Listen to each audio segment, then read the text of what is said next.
Good morning, Dom Shanti to all of you. So this morning we have the great fortune of having with us Sister Dr. Sarah Eager. And Dr. Sarah is a retired consultant psychiatrist, formerly at the Imperial College, London, and chair of the Janki Foundation, which is a UK-based charity that promotes spirituality in healthcare. She is on the executive committees of both the Religion and Spirituality and Psychiatry section of the World Psychiatric Association and the Special Interest Group on Spirituality at the Royal College of Psychiatrists in the UK. She has practiced Raja Yoga meditation for over 40 years and is a mindful self-compassion teacher. She is also co-author of Stillness in the Storm, 7 Tools for Coping with Fear and Uncertainty. I think we all need a little bit of this. So can we give Dr. Sarah Eager a hearty round of applause? Welcome, Dr. Sarah.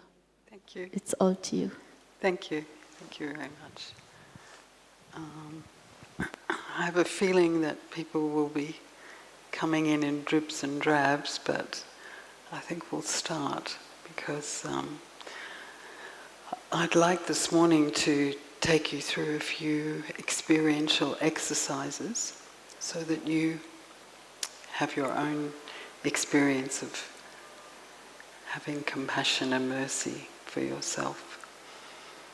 So welcome to everyone online as well, because I know the Double Foreigners season is also broadcast to lots of different countries. So if you're tuning in, welcome. And last night we had Sister Mohini talking to us, and one thing she said which struck me was she said, settle, don't suffer. Do you remember that? Like we have to settle our karma, but do we have to suffer at the same time? And so I think that's quite a skill, isn't it, as a self-sovereign, to be able to settle your karma but not feel that you're suffering while you're doing it. So hopefully some of the things we talk about today will give you some tools or some skills to be able to do that, to face what we have to face, but not to take sorrow. This is something Baba talks about a lot, isn't it? He says, don't give sorrow, don't take sorrow. But he doesn't really tell us how not to do that. He just gives it as an instruction. How many of you feel that you give sorrow? You still give sorrow? Some. How many feel that you take sorrow? Yeah, we're all very good at that, I think. Even Baba says that, doesn't he? He says, you're quite good at checking yourself to see that you don't give sorrow, but over half a kalpa we've become very good at taking it. So I think this helps in the curriculum or the understanding of how not to take sorrow. So can you see the slide okay? Is that working? No, it's not on? Well, that's something we can fix, hopefully.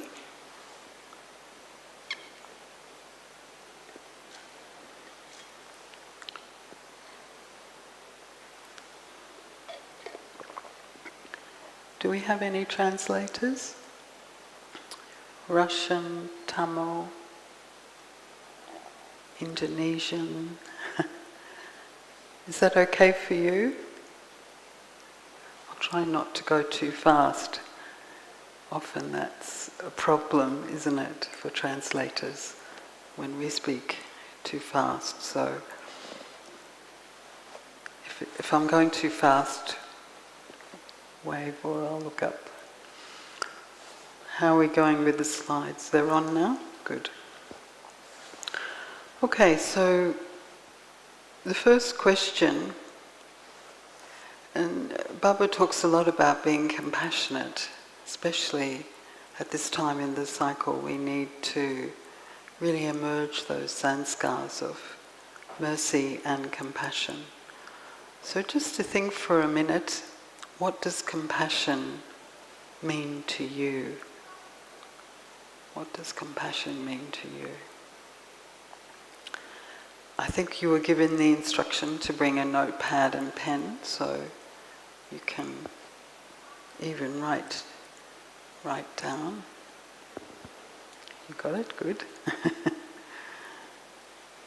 Just thinking about that. What does compassion mean to me?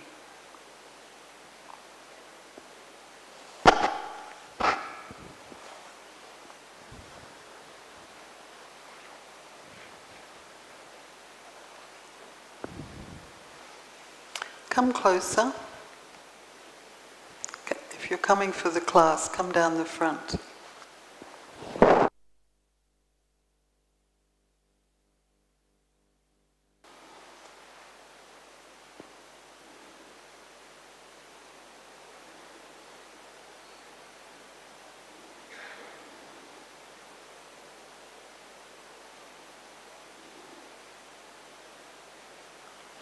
So we're just reflecting on this question, what does compassion mean to me?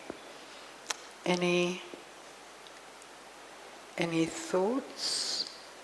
Actually, I will need, Silverine, I will need a mic down the front for people to feedback things. Anyone want to be brave?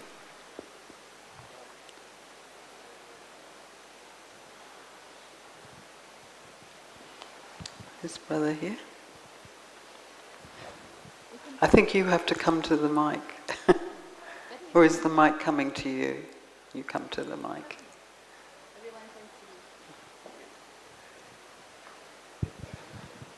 Good morning. Sister, compassion to me is empathizing, putting yourself into the shoes of the other, and at the same time being sympathetic about what the soul is going through, and give your good wishes to that soul. Very good. And be cooperative, supportive for what the soul is going through. Lovely. So empathizing, sympathizing, and helping. Yeah. Cooperating, good with wishes. Good wishes, yeah. Yeah, very good. Thank you. Very comprehensive. Anyone else? This sister here?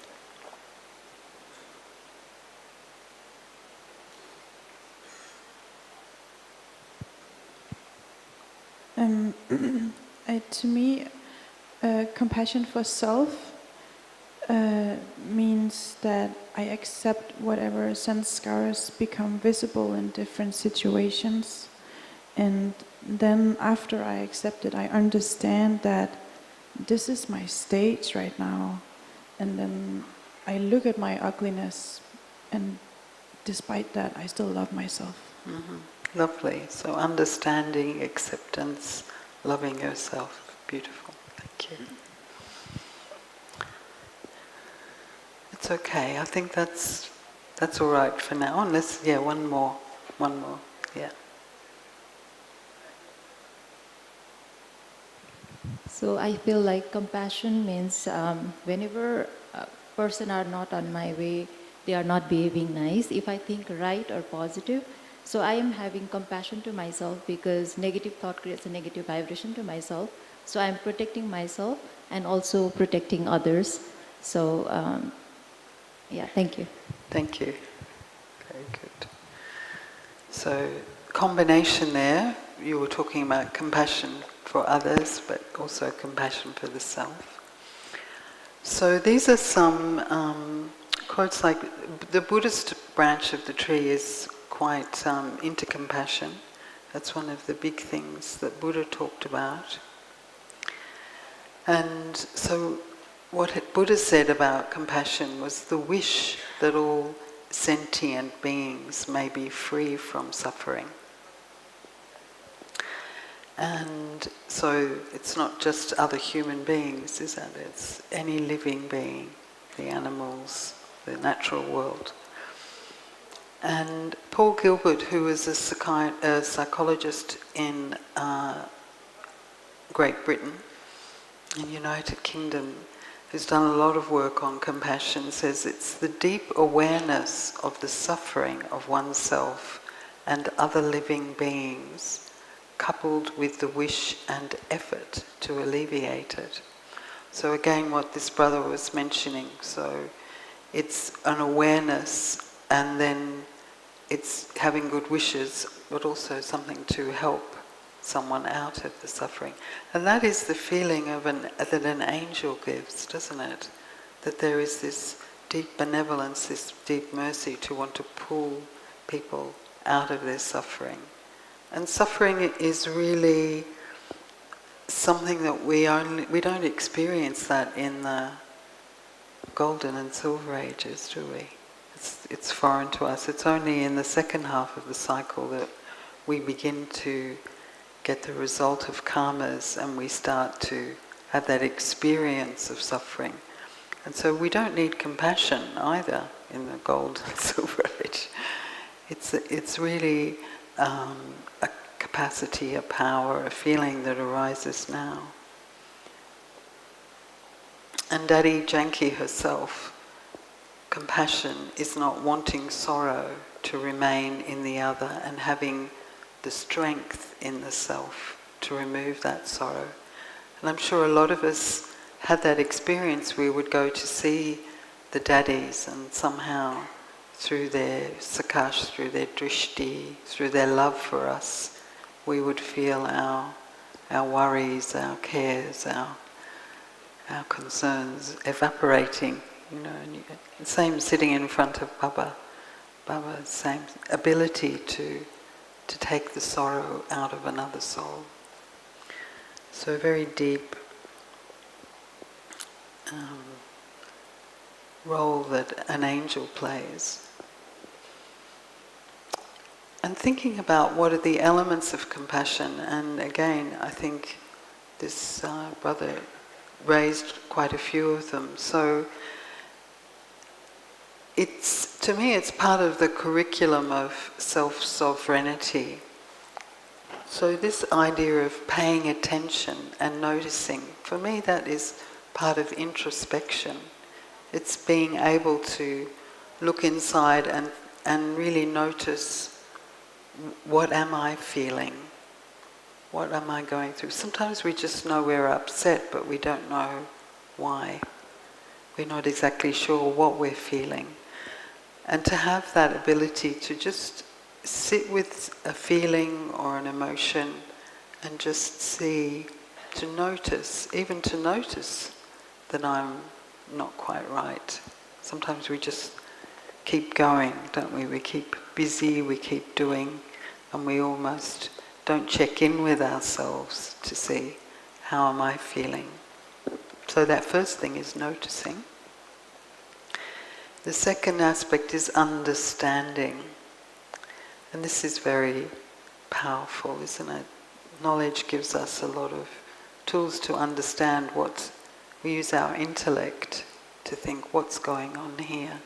Why am I feeling like this? What's been the thing that's caused this reaction in me? We often talk about when I notice I'm having an emotional reaction to something, not responding but getting triggered and reacting. What's underneath that? We're going to look at that in more depth in a little while. So, using Gyan, using our intellect to understand what's happening to us. Empathizing. So having this, and we can feel this with other people, having this kind of empathic response. So we can see it with other people. You notice someone's distressed, someone's crying or someone's upset. What's the feeling you have? You have a feeling of, oh, okay, it's okay. You know, this kindness comes out of you that you want to help. And to even notice that someone else is upset or not so good is requiring an empathy. And then once you've felt it, you've noticed it, you've become aware of it, then to actually want to do something to help, some action. So compassion is it's a big feeling.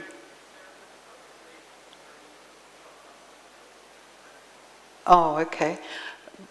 Excuse me, brother, on the AV, can you keep the slides up? Not turn them off? Yeah. Okay, thank you.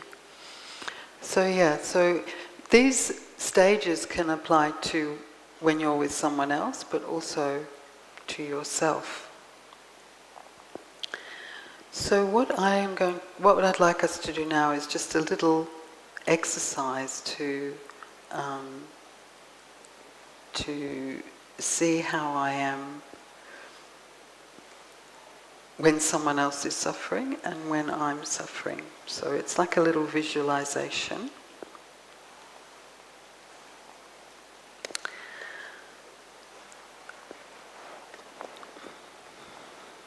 So I'd like you just to sit quietly, and you can have your eyes half open if you like, but it's probably easier just to close your eyes so you go into the experience. And I'd like you to think of a time when you had a close friend, someone you loved, or someone you were working with who seemed to be suffering in some way.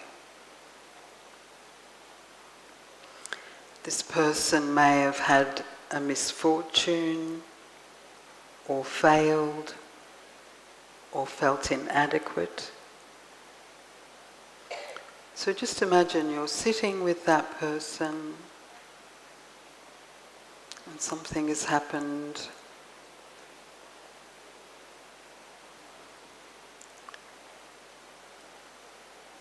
And just to notice, how are you feeling?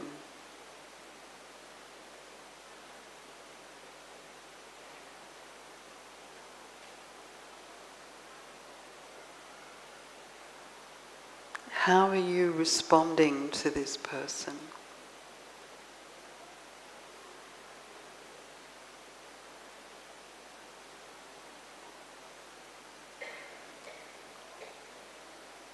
What do you say or not say?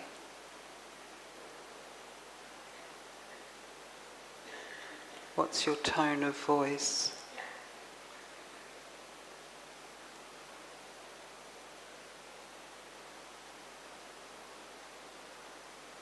How is your posture?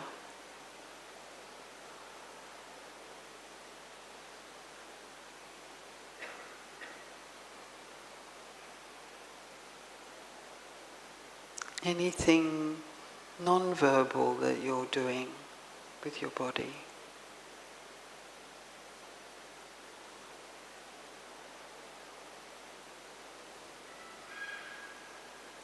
So just take a note of you're here with a friend or a loved one or an associate, and they're suffering in some way. And just notice how you're responding, how you're feeling.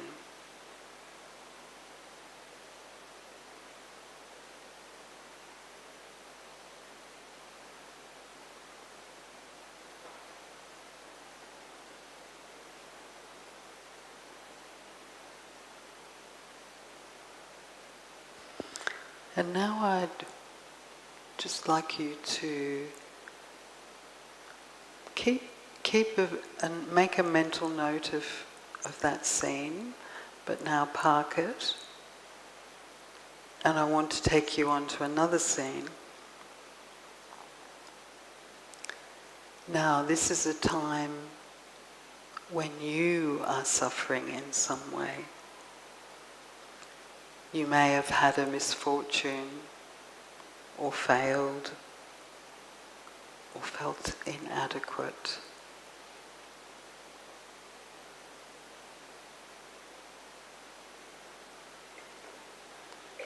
And I'd like you to notice, how do I respond to myself?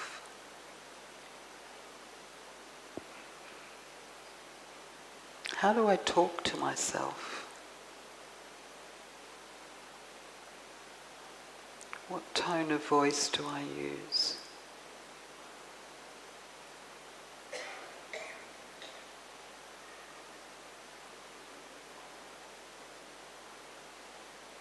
How am I feeling?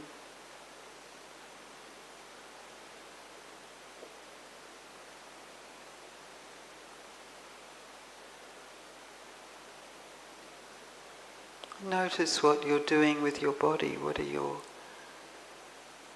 non-verbal gestures to yourself, or your posture?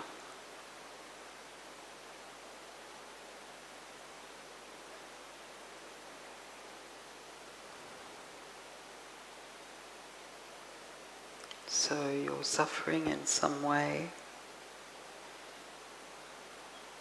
a misfortune, or failed, or felt inadequate. How are you responding to yourself?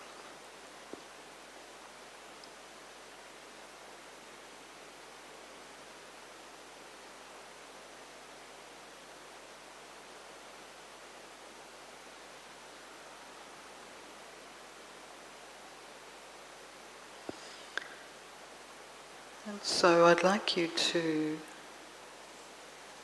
just come back now.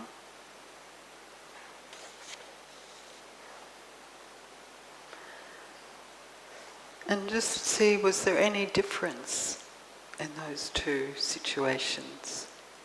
Just see if you can see,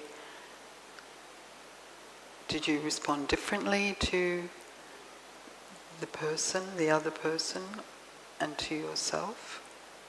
Just make a note of what was the same, what was different. And then just turn to someone near you and share what you noticed doing that exercise. For about 5 minutes, have a little conversation about what was similar, what was different, what you noticed. So I'll give you a few minutes. If you can talk to someone near you, be brave, get up, move around, find someone.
Okay, just one more minute.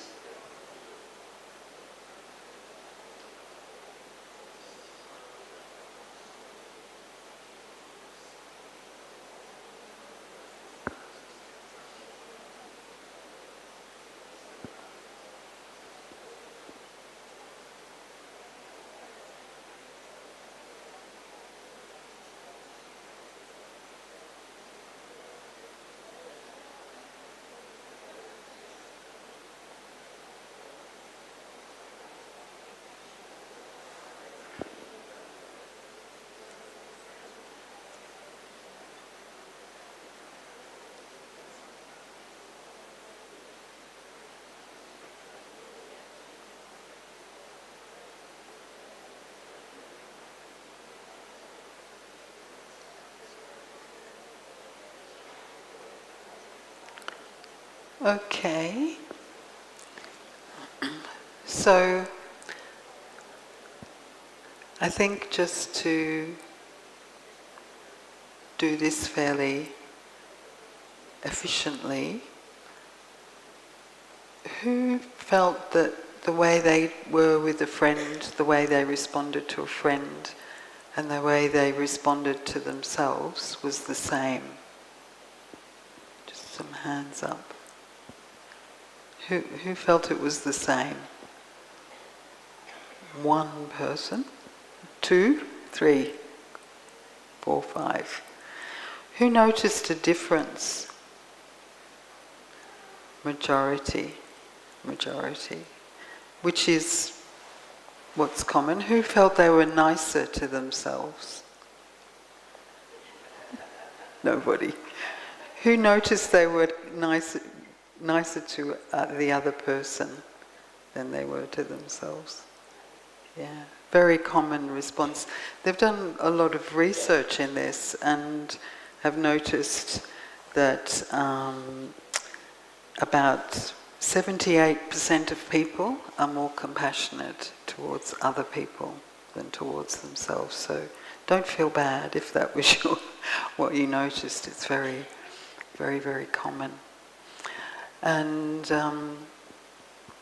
it's a lot to do with our upbringing, the culture, the end of the cycle. We're not very kind to ourselves.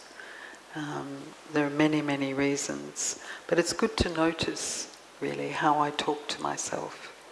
And even if you've done this exercise before, you might notice there's a bit of a difference even now. It's interesting to check in and see how you're talking to yourself.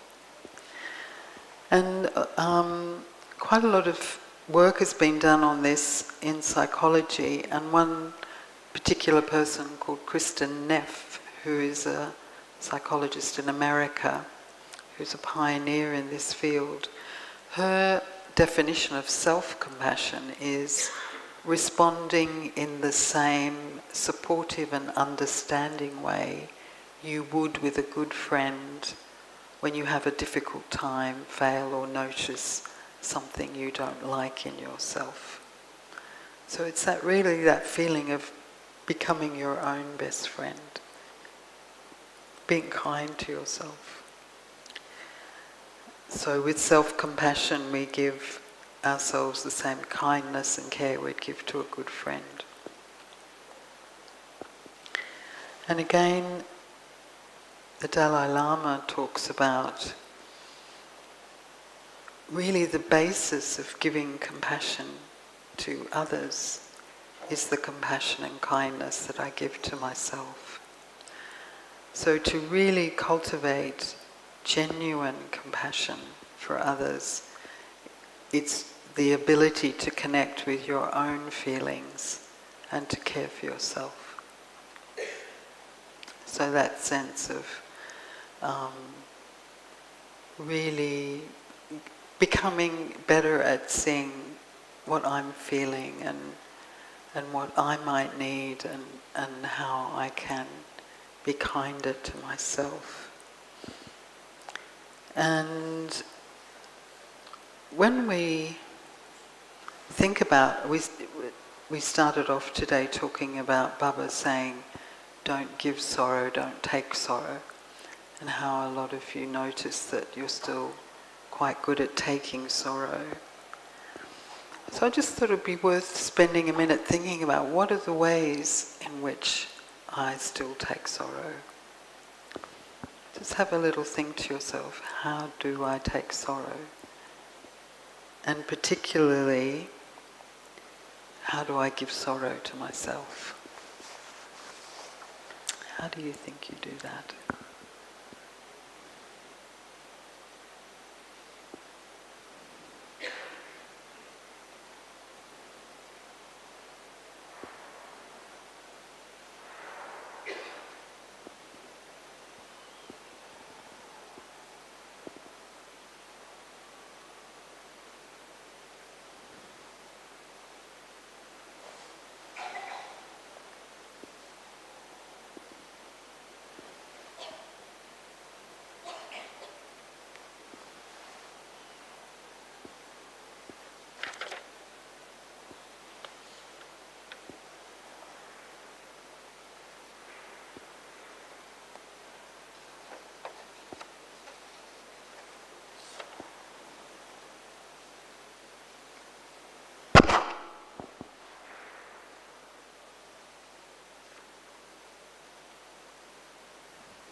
I think if we could have the microphone down the front.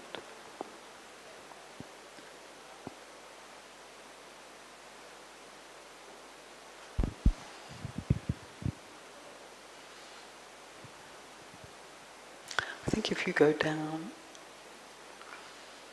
anyone want to share how they feel we still take sorrow? Or how I give...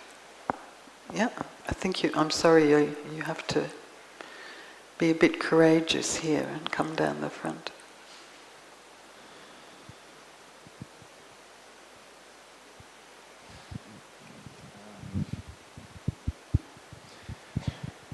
I think sometimes if I've noticed with myself, if I'm empathic, which I think I am, then sometimes that line is open, and therefore it can be difficult to not take on. It's almost like a sponge. It's like a second nature. It can be where one just absorbs the suffering of another person. It's going to be a little easier, recognizing that that's not my stuff. But I think initially took a bit of effort to be able to recognize that my stuff and someone else's stuff were different. Sometimes I think it was all mixed. And I think on another level there can be unconscious things. For example, if I'm feeling tired, I may not have the power sometimes to recognize that I might feel quite uncomfortable about stopping. So that would be like perhaps where I can recognize that this is happening, but I may not have the power to be able to stop. So it's a kind of an addiction, I would say.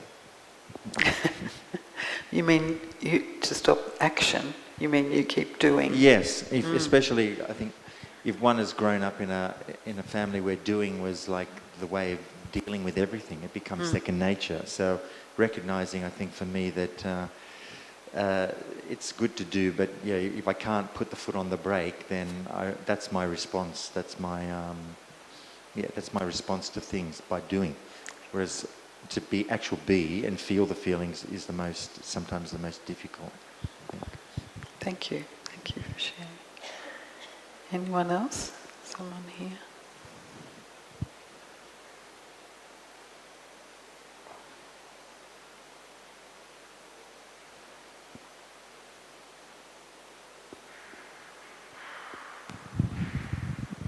Okay, for me, I think it's repeated thinking and analyzing of the scene. Okay. Repeated thinking and analyzing of a scene in the drama. And And also I take long to let go of the cause of whatever has happened. That's a very common thing, isn't it? That we ruminate. Something happens, and even though we say to ourselves, past is past, or forget it, that's what Baba says, put a full stop, but putting a full stop is not easy. Yes, I think I don't have that power, that much power to let go. Yeah. You know, it takes a long time. Yeah. And by then you do suffer a bit. Okay, good. No, I think that's very common challenge.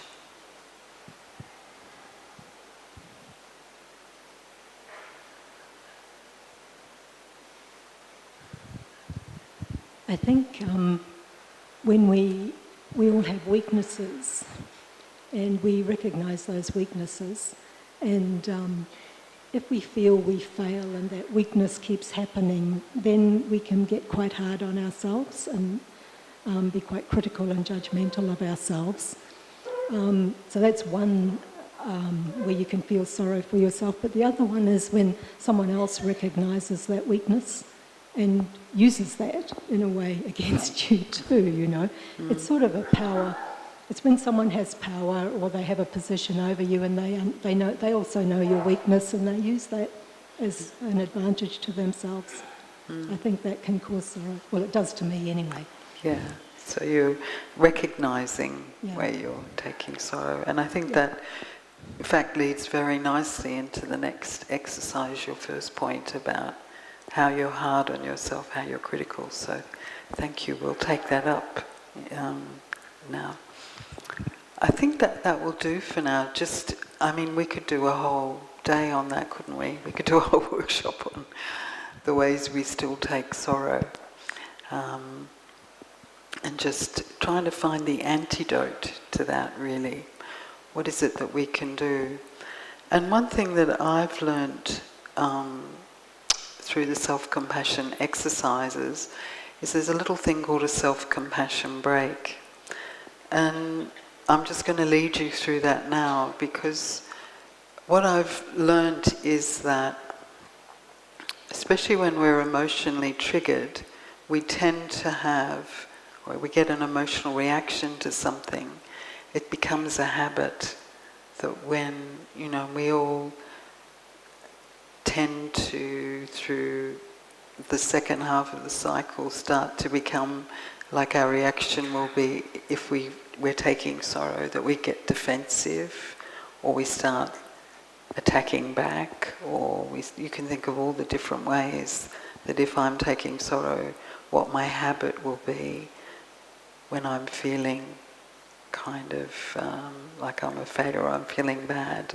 So I have all these coping mechanisms which are often based on the vices. In fact, I think the vices are coping mechanisms. That's what I call them. That as we're losing power, the things we do to try and make ourselves feel okay. So we have to learn a different practice when we notice that something is giving me sorrow. Instead of getting defensive, instead of attacking back, instead of getting depressed or feeling sad, what else can I do? And we're going to practice that more this morning as well. But a very simple thing is just to give myself love in that moment, and just to acknowledge, as you would with a friend, like say someone comes and said, oh, someone just said this to me, blah, blah, blah, and you go, oh, it's okay, it's all right, don't take them too seriously, you're okay. So you start learning to break that circuit of self-criticism or defense or reacting by, and of course you can bring Baba into this very nicely, so invoking your own compassionate voice, giving yourself love. And I started doing this in relationships where I felt it could have gone into an argument. Someone said something, I could have reacted, and I really trained myself before I reacted just to do this little exercise. I'd even just go out of the room for a minute or turn around, and I would just do this self-compassion break. so that I didn't react, that I gave myself love first. So let's try this now. And so it's a little exercise.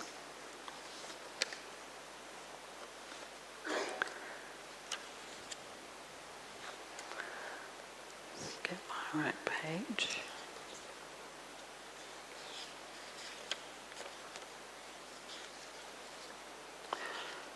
So what I want you to do is, again, just sitting comfortably. And these are the three components of the self-compassion break. So it's noticing, understanding that we all go through this, and then giving myself love. And sometimes it's quite helpful to put your hand on your heart just to really emphasize that you're giving yourself love. But could be holding your own hand, could be just stroking yourself. It's some little gesture that really anchors it in the body that you're giving yourself love. So I want you to just close your eyes and bring to mind a situation in your life that is difficult right now. Something that's causing you stress. It might be a health problem, or a relationship problem, or a work problem, or even a friend who's struggling, someone else who's going through something.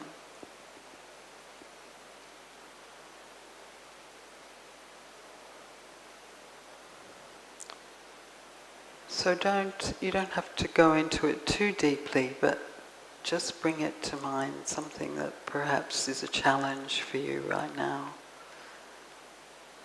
even small thing.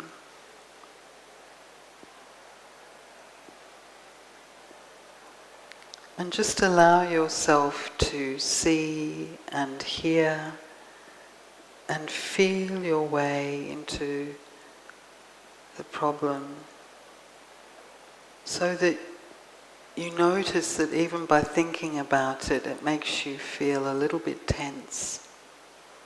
You might notice your shoulders go up, or your body's registering that you feel a bit uncomfortable about this situation.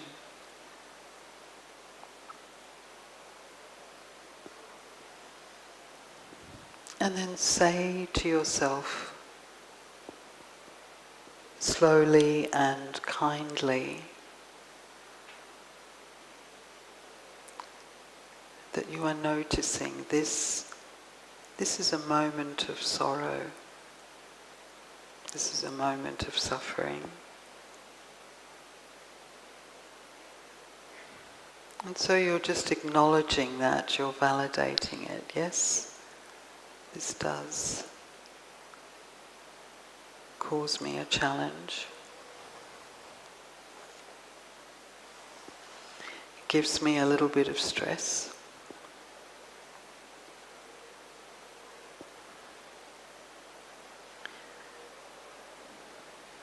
But then I acknowledge that these things happen in life, as Baba says, the storms come, the test papers come. Everyone goes through these challenges. I'm not alone. It's part of being on this journey. And this is how it feels when a person struggles in this way.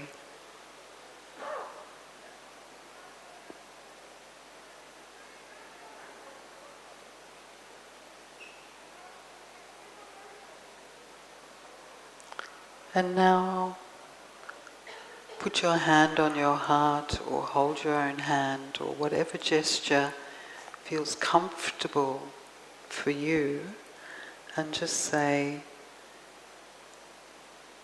May I be kind to myself. May I give myself the love that I need.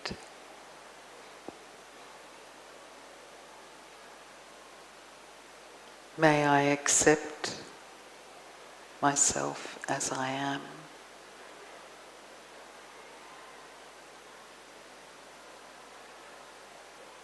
May I be friendly towards myself.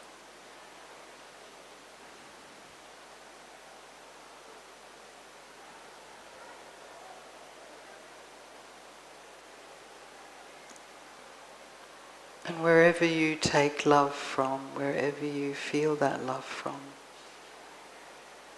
just allow it to come through your hand into your heart.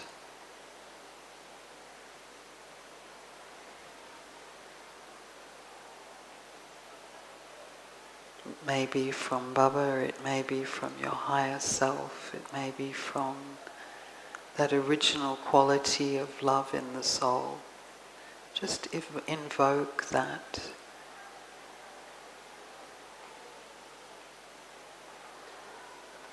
And soothe myself.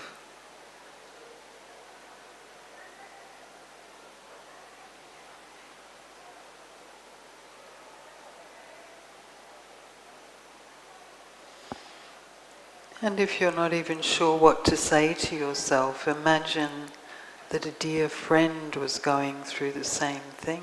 What would you say to them?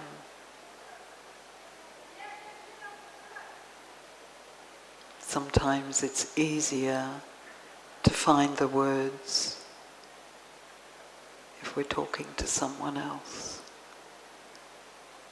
But can I give myself that same love and wisdom?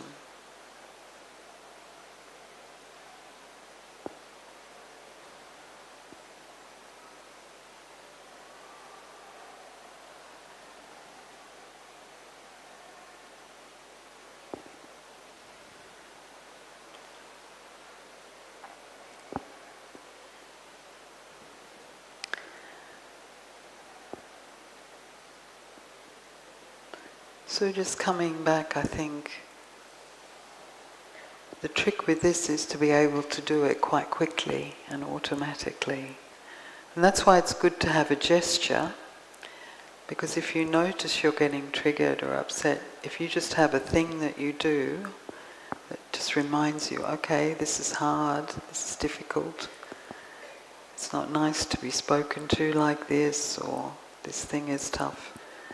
It helps you do it quickly, which is what we were talking about sometimes, that we're going for so long thinking it over. But this is a very good antidote, this practice.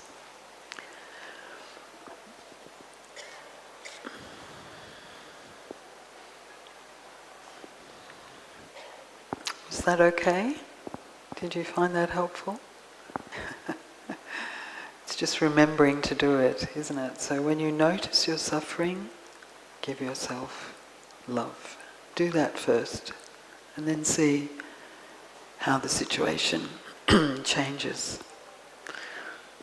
And again, this is a very well-known Buddhist monk, Thich Nhat Hanh. What he's talking about is the more we see, the more we understand. The more we understand, the easier it is to have compassion and love. Understanding is the source of love. Understanding is love itself. Understanding is love's other name. And I do find this quite a deep quote in terms of the more we see. So for me, it's like the more, in a way, detached you are. It's like Baba. Baba sees everything because he's so detached. So it's the thing of perspective. It's like when you understand why someone is behaving in a certain way, then you can have more love and kindness for them, can't you? You think, oh, you know, they had that upbringing, they had that trauma in their life, they had this happen to them. Then you understand the behavior, and that allows you to be kind. So this link between understanding and love and compassion, I think, is very deep. And of course, Baba gives us so much knowledge, so much understanding of why we are going through what we're going through. The understanding of the cycle, and that the soul has lost power and become weak, and that's why we need to connect with Baba to get power. So this sense of understanding, and I think understanding ourselves, for me that's part of self-sovereignty, is understanding my own sanskars, my own wounds, my own healing that I need to do. So this skill of introspection, of being able to look inside and really understand what is it that I need to take from Baba, what powers, virtues, relationships with Baba, what is it that I need. And so to be able to do that, it's very helpful to understand ourselves better and what's going on. And Baba also talks about it. This was a Murli on compassion. And I'm interested in, Baba talks about mercy a lot too. We're not going into it today, but what is the difference or the similarity between mercy and compassion? Be interested to know if the Hindi has different words for that. But he said, the foremost religion for all of you, your main dana, is to have feelings and a vision of mercy and compassion for yourself, for the Brahman family, and for all souls of the world. So it's interesting how Baba puts to have those feelings for yourself first. And as we talked about earlier, that sense of compassion is giving, always bestower, giving with good wishes, and how there's a great power in that. The power of that mercy and compassion changes stone into water. And that connection, as we've been talking about in the classes so far in this group, that those who have feelings of mercy would be incorporeal in thoughts, viceless in words, and egoless in actions. So there's a real connection between that feeling of compassion and mercy and the angelic stage, the bodiless stage. So to start with ourselves first is really important. So what I'd like to do now, I think we'll just maybe stand up and have a little stretch for a minute, because you've been sitting for an hour, and then I'm going to do an exercise where we look at the difference between, where you look at the difference between your compassionate voice and your inner critic. So just let's have mercy on our bodies for a start. Let's do that. I'm not an exercise teacher, but let me think if I can think of something. Is anyone an exercise teacher who can help? Okay. Margaret did a very nice one the other day, didn't she? She did circles. So we started with circles with our feet. So we can do circles with this foot. And if you can do this standing up, not holding on to anything, it's also very good for you. So circles with your feet, one way and the other. Then circles with your knees, one way, then the other. Then circles with your hips.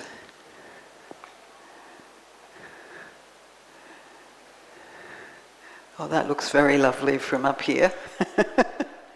All look like Hawaiian dancers. And then the other way.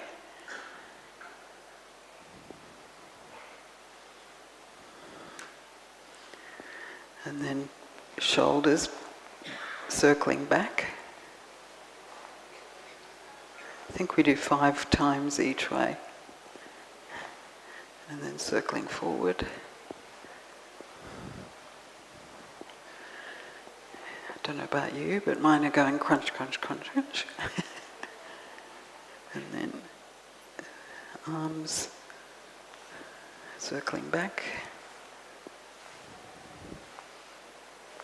And then circling forward.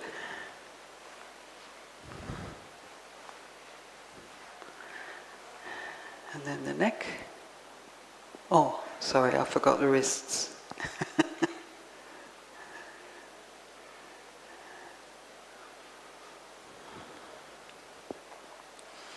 Then the neck.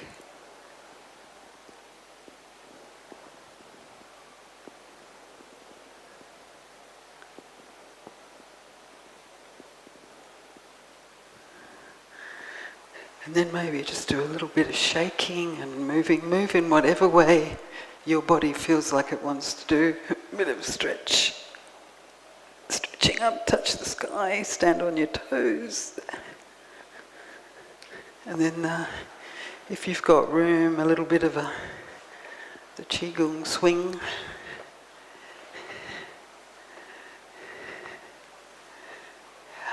Good. Anything else? Oh, roll your eyes around. Thank you. Someone's reminding me, so you do it. You roll your eyes around. Not your head, your eyes. And then you go the other way. That's a bit weird, but it's apparently good for you.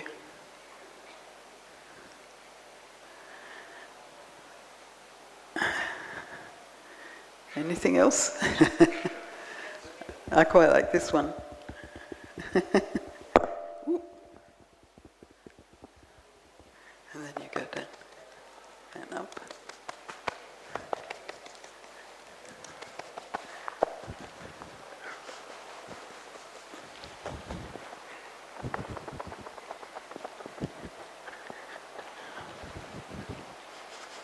Okay, you're a bit awake, more awake now? Good? Enough?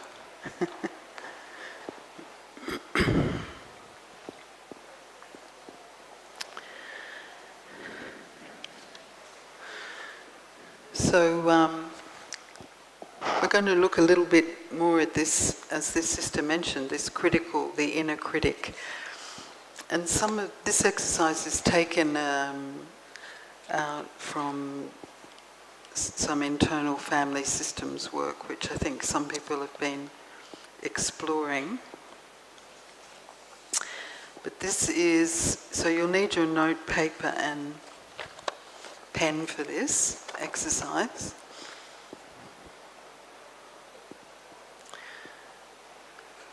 So we often have many different sanskars, or voices, as we say, in our heads that speak to us.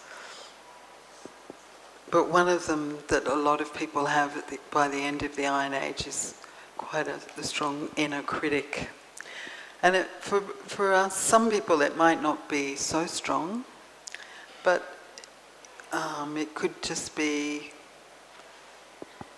being a bit fed up with yourself, or talking to yourself in not such a nice way, slight irritation. But one thing that's really interesting, and often we've learnt that inner critic voice from our parents, or we might have even had it from a past birth or something. But it's like if someone else talks to you that way, like puts you down or talks to you in a harsh way, you kind of, even your body goes, and it triggers what's called a threat response in you. So your brain will start working on adrenaline and as if you're kind of even being attacked. But they've done some research on this, looking at brain chemicals, and even if you talk to yourself in that way, you are triggering a threat response in yourself. So it's good to be aware of it. What am I doing if I talk to myself in a harsh way? So, for this exercise, I want you to think about a behavior that you would like to change, something that maybe you're a bit hard on yourself about. Something like, maybe I eat too much, or I procrastinate, or I don't get up for Amrit Vela enough, or I'm not doing enough exercise. Something that you feel that you are unhappy about with yourself and you'd like to change, or it's potentially changeable. So,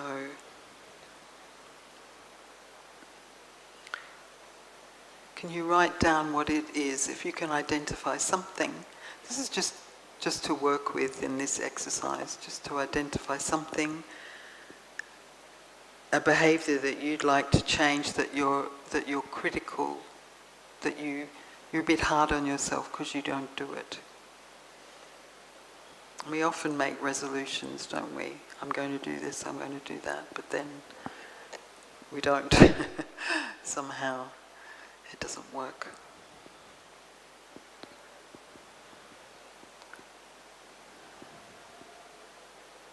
So write down the behavior.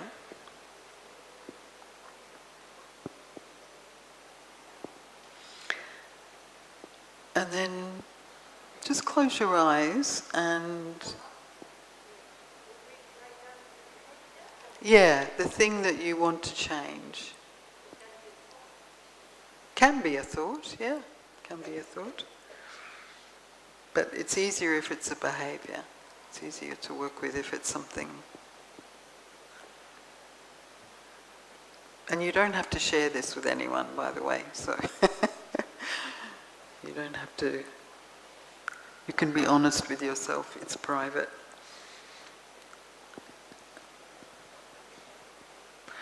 So now just close your eyes and try and identify, what do I typically say to myself when I'm doing this behavior?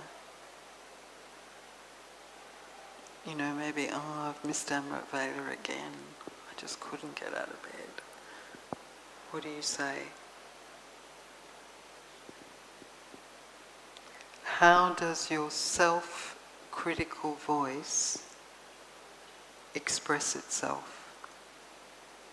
Now this is just noticing, you're just noticing. When you're not nice to yourself, how do you talk to yourself?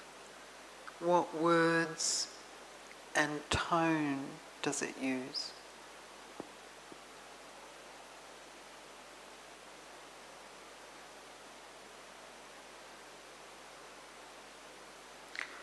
See if you can notice, what words do I actually use when I'm being self-critical?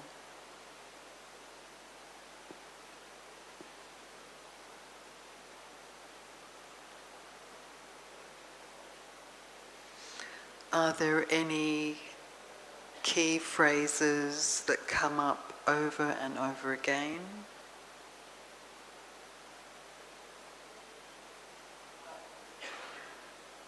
What is the tone of the voice? Is it harsh, cold, or angry?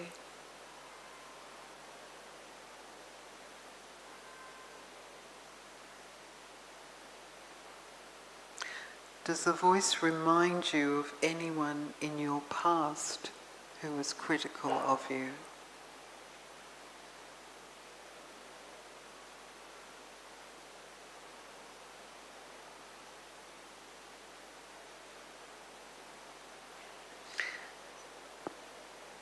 And just take a moment to notice how it feels when you criticize yourself.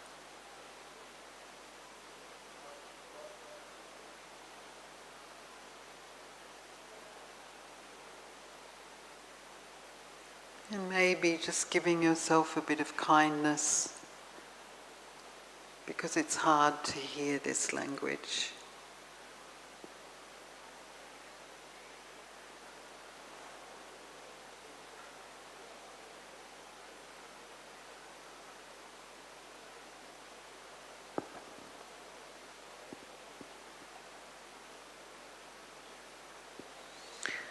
And even trying to reflect or understand, why has this criticism gone on?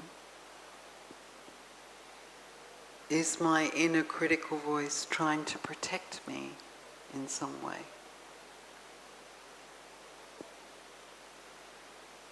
Is it trying to keep me safe from danger or to help me? Even if the result has been unproductive.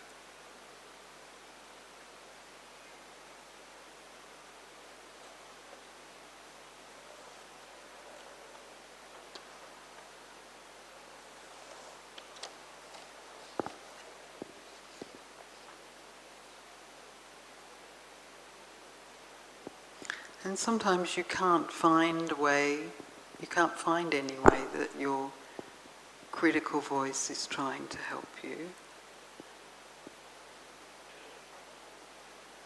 But if you did, just see if you can acknowledge its efforts and thank it. Let your inner critic know, even though it might not be serving you very well now, its intention was good and it was doing its best.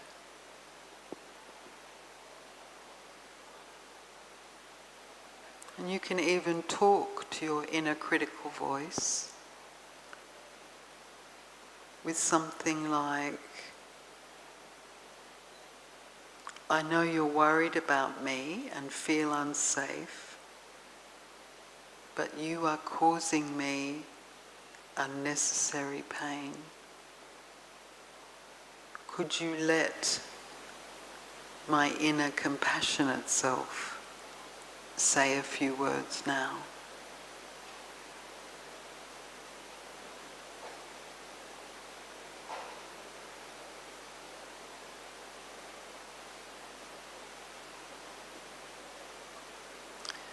So just reflecting back, you're thinking of something, a behavior or something you don't like about yourself, and see if you can identify the critical voice, but now you're asking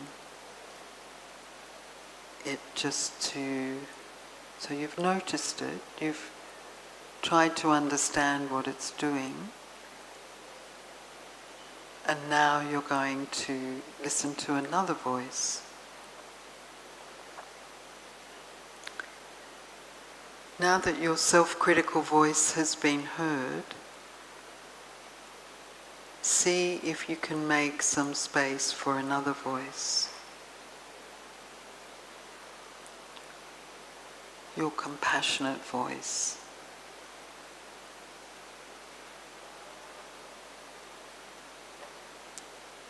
So this part of yourself is very wise.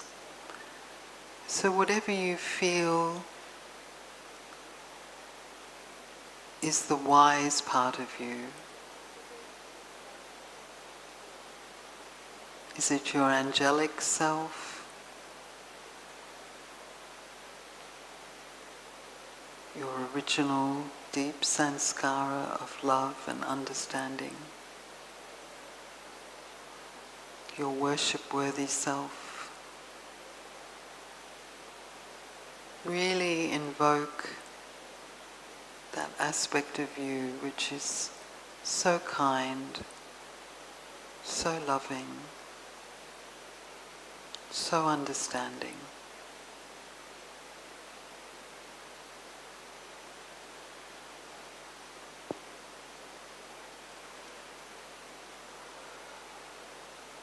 This part recognizes how this behavior is causing you harm, and wants you to change, but for very different reasons.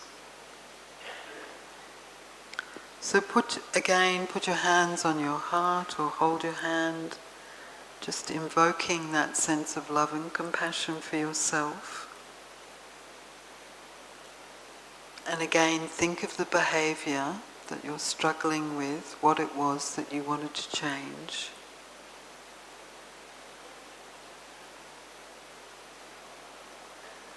And see if your inner compassionate voice or being, if you can find a phrase that captures what that part of you wants for you.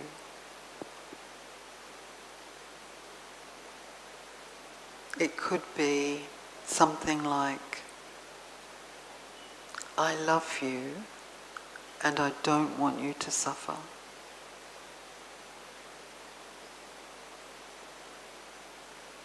I care deeply about you and together we're going to make this change. Or I don't want you to hurt, to be hurting. I'm here to support you.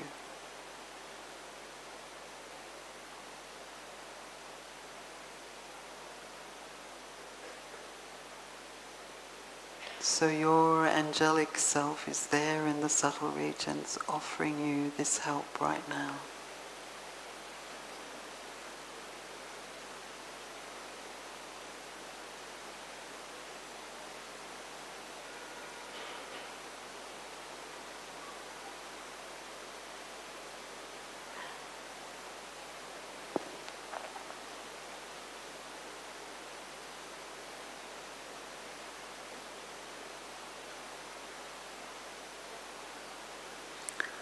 And now I'd like you to open your eyes and begin to write a little letter to yourself in the voice of your compassionate self.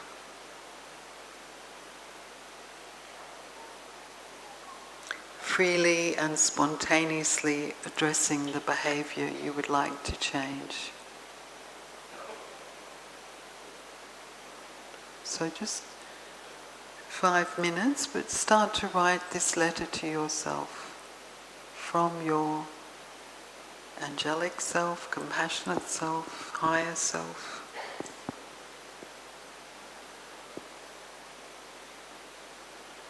With whatever it is you're struggling, what would that being say to you?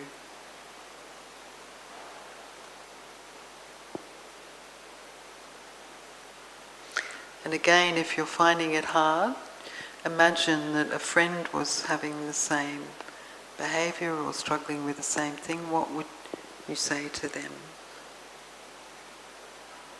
What would flow from your loving heart if you were speaking to a dear friend?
So if you'd like just a minute to finish off.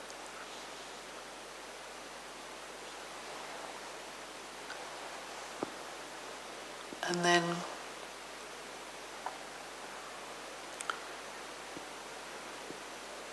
again, just find someone or a couple of people in pairs or threes. And you don't have to share the behavior or what it was you wanted to change, but just think about the process. Could you connect with an inner critic or hear a self-critical voice? How did it feel to give compassion to the part of you that felt criticized? Did you discover any way your critical voice was trying to help you?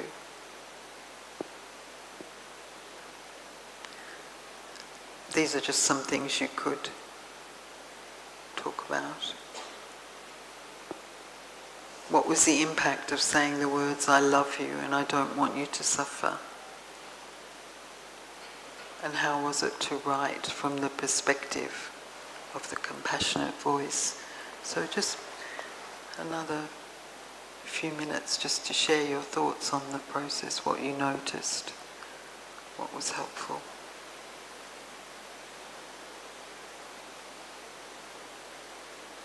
Or what was hard, what was difficult.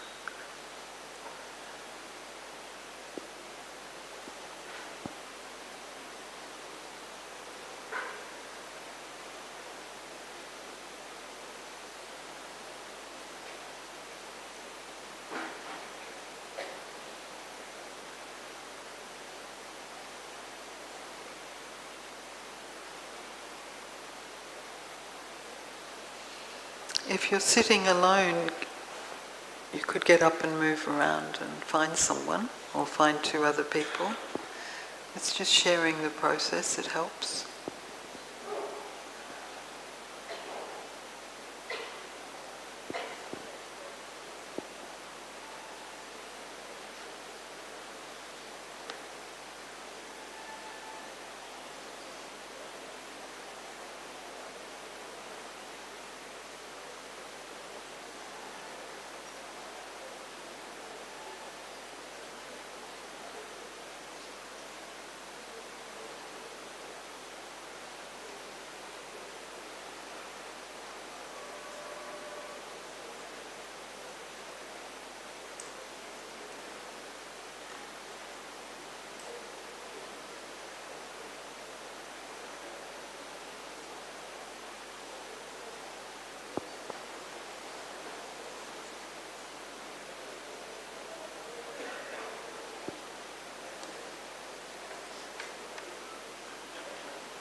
Shiv पिता को अब याद करो, मुक्ति धाम तुम्हें जाना है।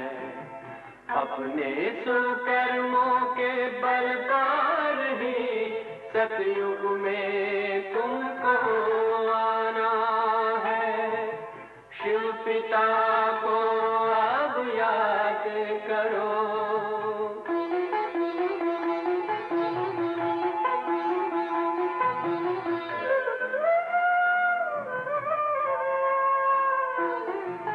ये संगम का स्वर्णिम युग है, शिव पिता फिर से आया है। ब्रह्मामुख से शिव बाबा ने वही गीता ज्ञान सुनाया है। कलयुग का अंत अब आया है, विकराल विनाश खड़ा आगे। अब हम सबका शिव पिता ने बतलाया है। शिव पिता को अब याद करो।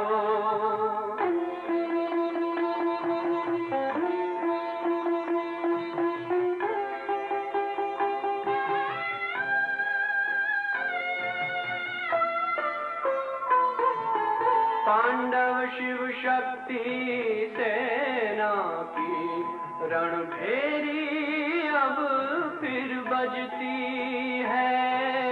शिव बाबा के ज्ञान से फिर माया को मार भगाना है। शिव पिता को अब याद करो, सतयुग में तुमको आना है। शिव पिता को अब याद करो, मुक्ति धाम तुम्हें जाना है।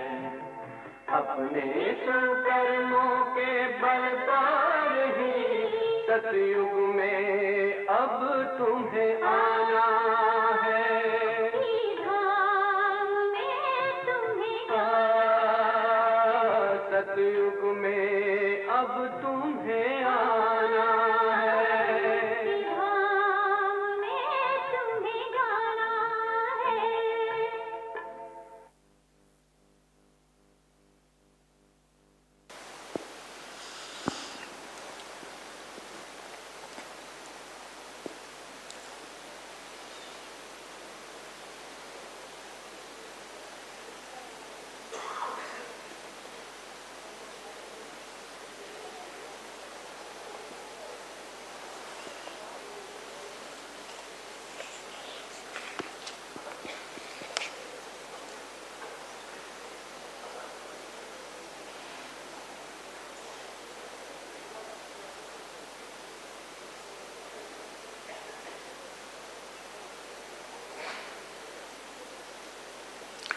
Okay, just one more minute.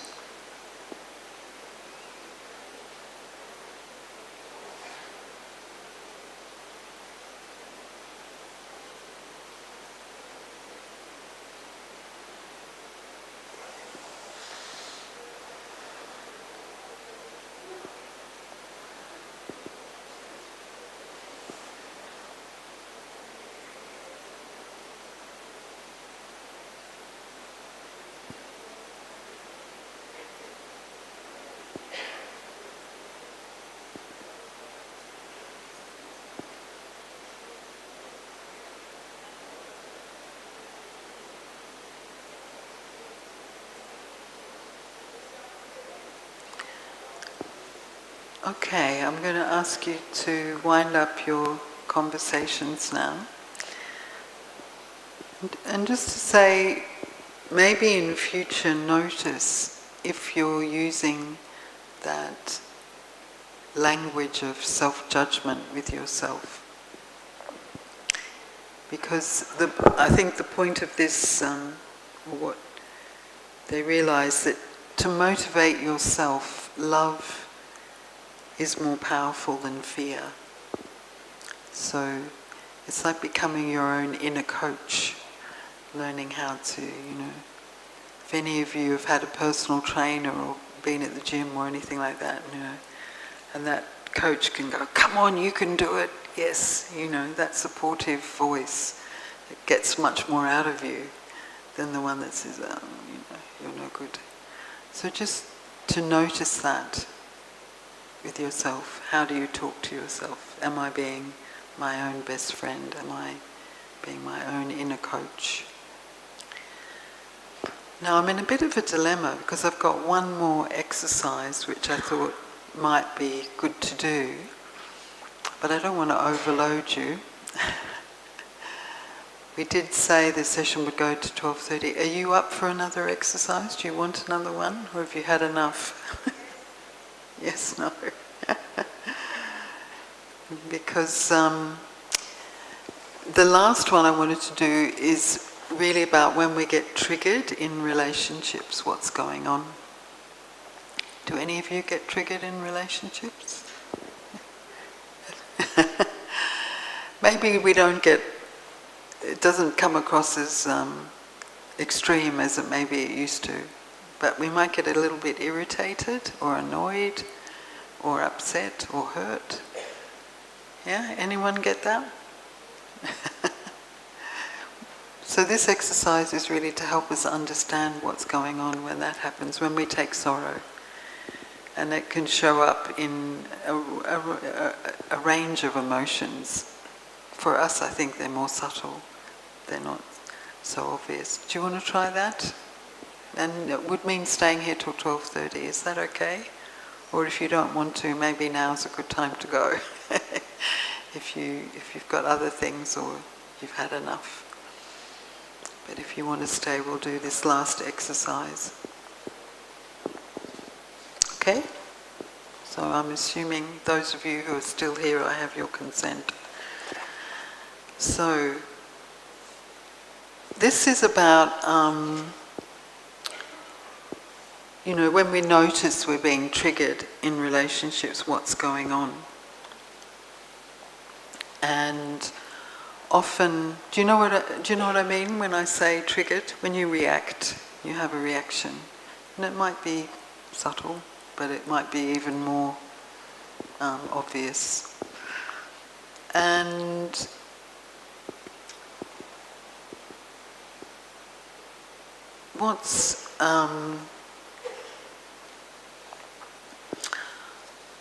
what we think about then is that initial triggering response is what we might call a hard feeling, and a kind of very obvious hard feeling is getting angry. Okay, we're not judging the feeling, we're just saying that's often how we respond. And for us, our anger might, as I said, be irritation or annoyance or judgment even. Oh, I don't like that, or that person's no good, but there's some reaction and there's a hard feeling. But often underneath the hard feeling, and this is what we want to do in this exercise, there's a softer feeling. And so we want to peel it back a bit and just see, okay, that was my initial reaction, but is there something underneath that? And often there's what we call a soft feeling under the hard feeling. And the soft feelings are things like feeling frightened, lonely, sad, ashamed, hurt, maybe feeling, fear of rejection. There are lots of things that can be underlying that initial reaction. And what's very useful to do, and this is why we're doing this exercise, is to name that thing. Because often the softer feeling, it feels quite vulnerable, and we're not even quite sure what we're feeling. And if we can name it, I say name it to tame it. Naming it helps us to really sort of contain it and soothe it. It like gives it a form. Oh, that's sadness. Oh, that's my fear of rejection. Or it's kind of like you can get a handle on it in a way when you give it a name. So we're trying to feel it and then name it. And so that's a good yukti, is to name the thing. And then often underneath the soft feeling is what we call an unmet need. So the reason I'm reacting is because there's some need in me that this situation is revealing. And so the kind of thing that might be an unmet need is to feel heard or seen or safe, valued, special. We all like to feel special, don't we? That's a really big one, I think, often. We feel overlooked somehow. We all, and Baba really tries hard to make us feel special, each and every one of us, but still we can feel that need. And then when we identify the need, really responding with compassion and invoking all the resources that Baba's given us. And this is another thing he says, look, I give you all these tools, but you don't use them at the right time. You don't know that, oh, now I need to give myself love, or now I need to use this power or this virtue, or, we're just stuck in the hurt, but not the antidote. So it's like we need to really practice giving ourselves the remedy, giving ourselves what we need, taking it from Baba, using what relationship with Baba might give it to us, finding our original sanskar. Just become, this for me is self-sovereignty, seeing all the resources we have and then knowing how to use them at the right time. So I'm going to just take you through a little exercise where we'll practice that for ourselves. Is that okay? Yeah? And again, just to, if we had a bit more time, I'd get you to think about it, but can you think about what resources do we have? What resources does Baba give us? Any examples? Anyone want to share anything? Sorry? Yeah, to respond to our unmet needs. What resources do we have?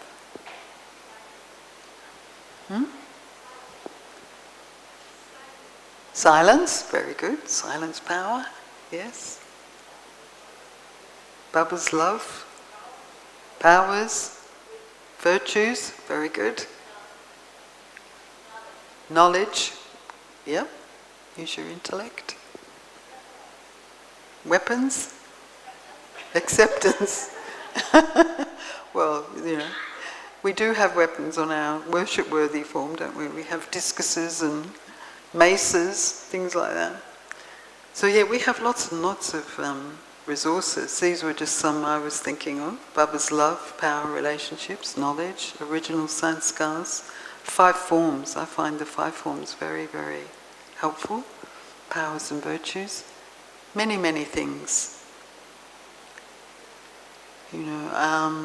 So that's your toolbox. So let's use your toolbox, okay? We'll do this. Can you put the slide back on, please?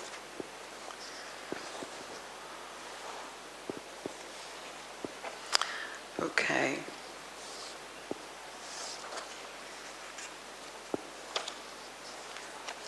And in this exercise, there's something about also validating the feeling. We're not judging it, okay? We're not saying it's bad to feel that. We're acknowledging it and we're naming it. Okay, so, you ready for this? Put your pens and paper down and have your eyes closed or half closed.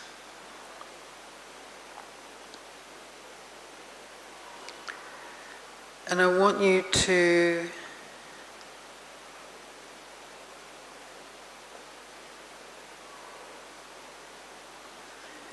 think of something that's happened recently or even in the past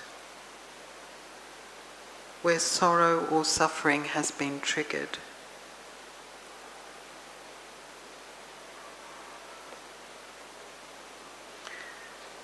It may be a past relationship that you still feel angry or bitter about.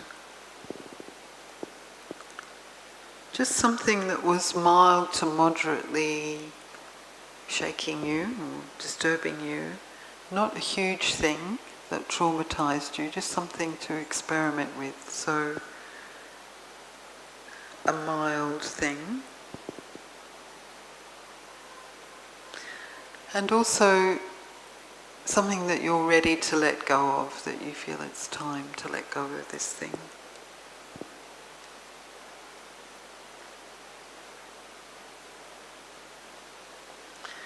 So just try and bring to mind something that's triggered you, or a relationship where this happens.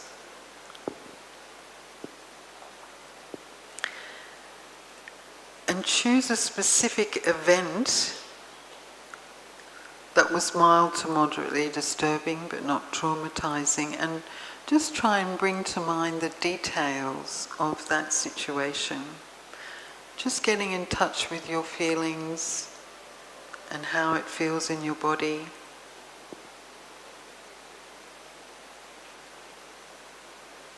When you reacted, were you feeling angry or annoyed,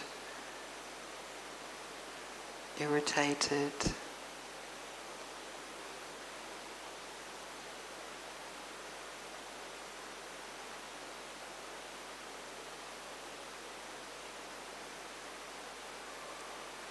And again, when we're just accepting this emotion, and we're accepting this feeling, you're not alone. We all have these feelings from time to time.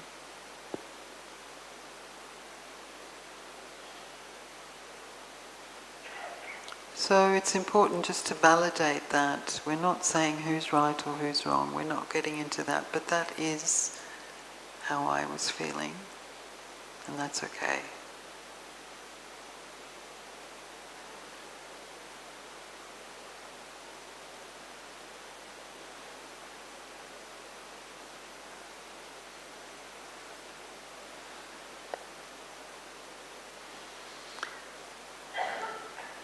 So if you've got that situation or relationship in mind, and now you've validated that, yeah, that's how I was feeling, that's okay. Let's try and move on and just peel it back a bit.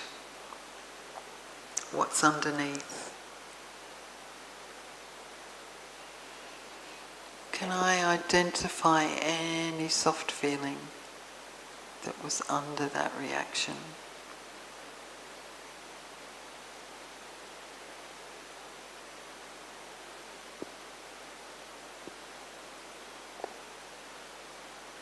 Was I feeling hurt or rejected?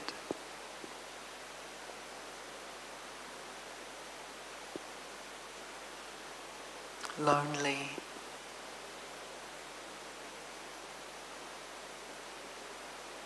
Or sad? Just see what arises for you and see if you can name it for yourself in a gentle and understanding voice, as if you were supporting a dear friend.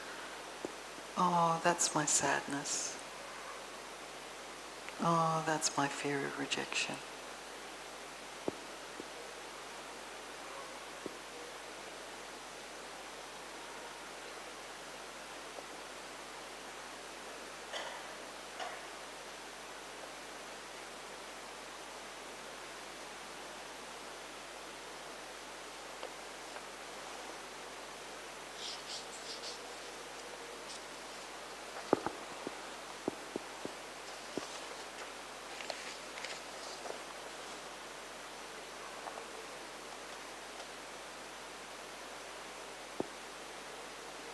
So you've seen your reaction and validated that feeling, faced it.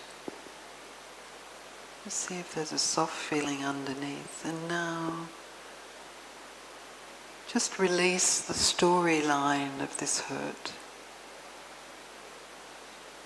if only for a while.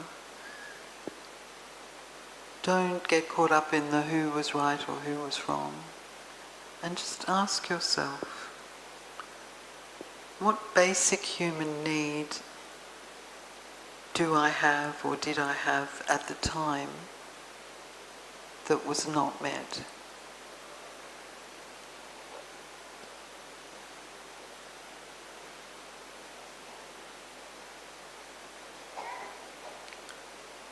Was it the need to be heard? To be seen?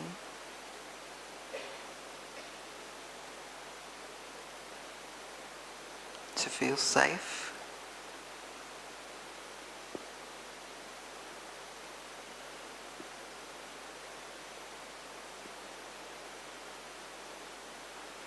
Valued?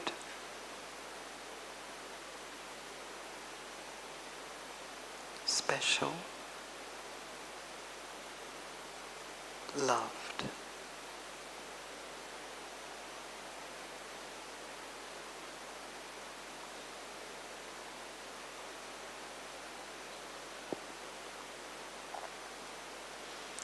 And again, just try naming this for yourself in a gentle, understanding voice.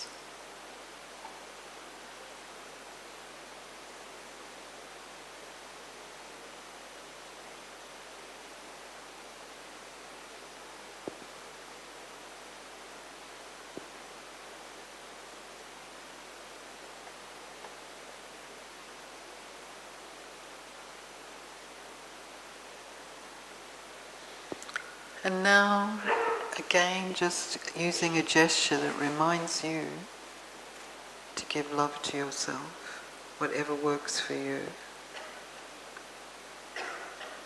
Just giving yourself warmth and kindness, not to make the feelings go away, but just because they are there. These hands can give you the compassion you need, even though you wish to receive kindness or understanding from another person. They were unable to do so for a variety of reasons.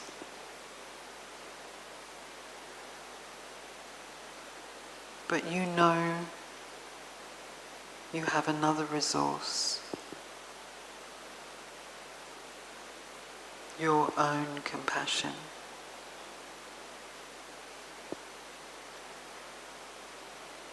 And see if that compassionate, higher, angelic self can say, I love you,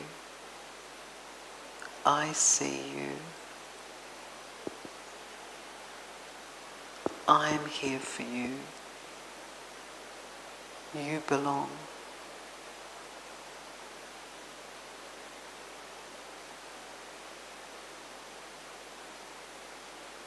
Or you can hear that from Baba.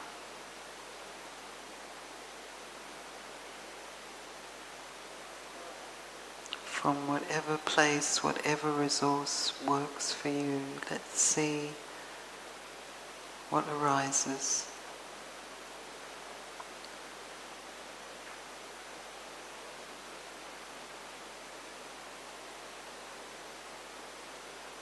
Notice your angelic self is there and just feel their presence saying, I love you, you matter to me.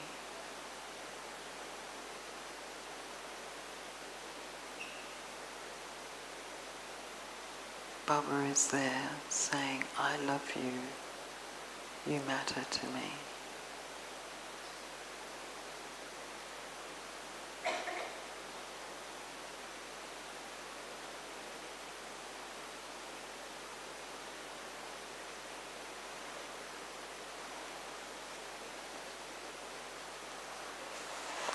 your higher self, your original sanskars.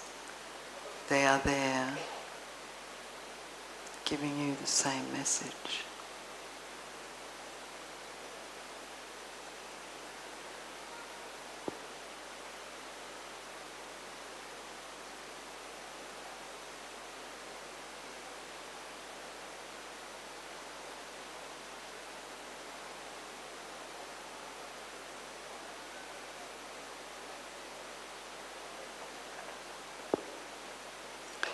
So just resting in this experience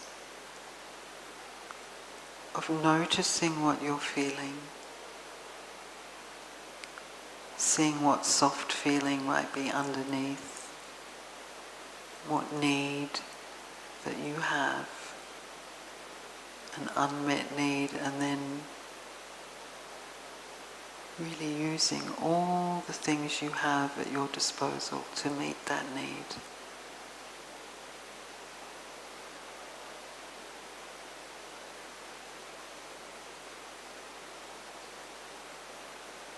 And remembering to use them.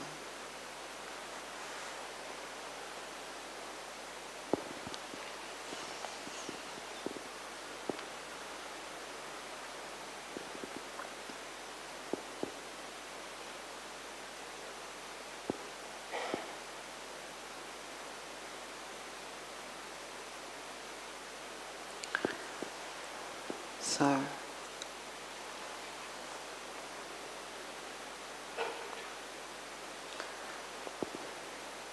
just some things to reflect on after that exercise. Just to notice what it felt like to validate. Could you find a soft feeling? Did you find an unmet need? And what did it feel like to meet that unmet need with self-compassion or any other quality from Baba?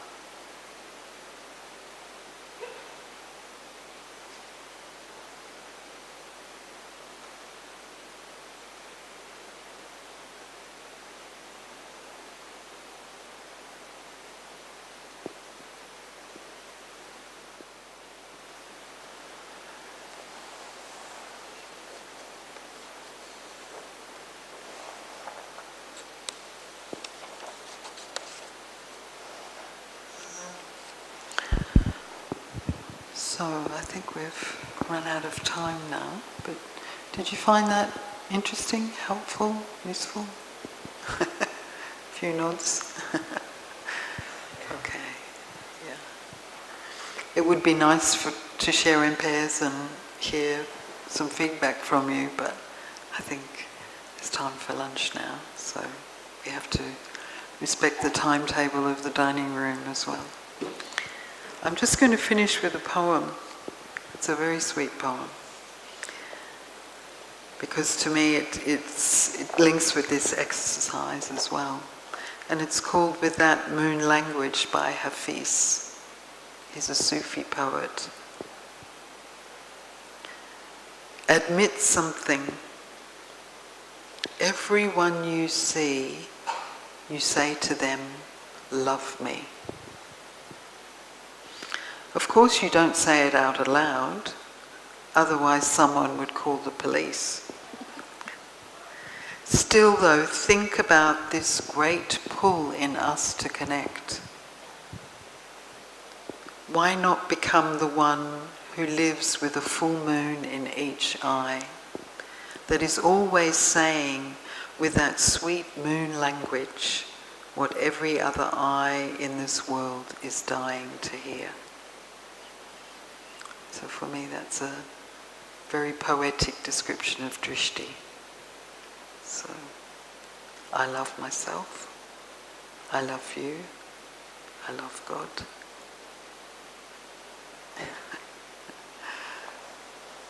So we're giving love. Okay. I think we'll have to finish now, but you can come up and read it if you want to. Okay. So should we have a minute? Just a minute of silence, just to think about and reflect what we've done this morning. We've thought about what is compassion for myself? How do I treat a friend? How do I treat myself? The different inner voices, and then all the tools in my toolbox to be kind to myself.